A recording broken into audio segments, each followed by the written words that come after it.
Dalam sebuah hadis yang diriwayatkan oleh Imam Muslim, Rasulullah sallallahu alaihi wasallam ada bersabda, "Man satara musliman, satarahullahu fid dunya wal akhirah."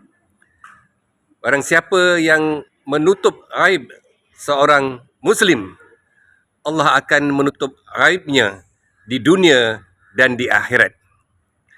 Jadi sahabat, setiap orang ada kelemahan, ya.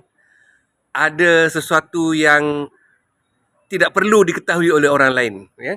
Tidak perlu disebarkan. Setiap kita ada aib, ya. Dan sebab itulah dalam hadis tadi, ya, Rasulullah menyatakan, ya, kalau kita boleh, ya, menutup aib saudara kita, ya, Allah akan menutup aib kita di dunia dan di akhirat, ya. Jadi sebenarnya sahabat, kita ni nampak baik. Ya, kita ni nampak baik kerana Allah masih melindungi, ya, atau menutupi, ya, aib kita, ya.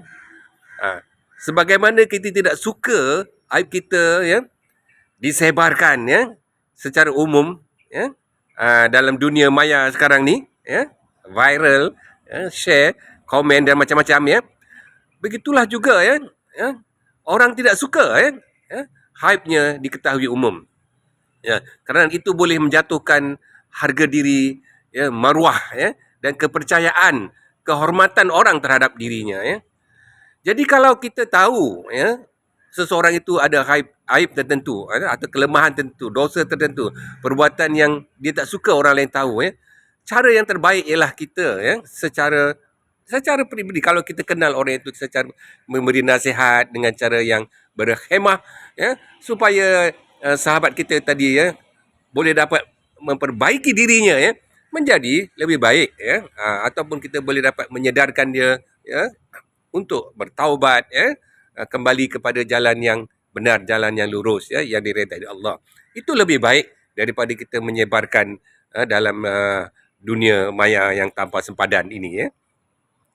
Dan dalam surah An-Nur ayat 19, Allah Ta'ala memberi ancaman, ya, kepada orang-orang yang suka menyebarkan, ya, perbuatan keji atau aib orang lain, ya, dengan azab yang amat pedih, ya. Ini amaran Allah SWT dalam surah An-Nur ayat 19. Jadi sahabat, marilah kita menjaga, ya, aib orang, ya, untuk kita tidak sebarkan, ya, dalam dunia maya hari ini, ya. Walaupun kecuali dalam perkara yang dibenarkan oleh syarak, ya. Jumpa lagi. Terima kasih.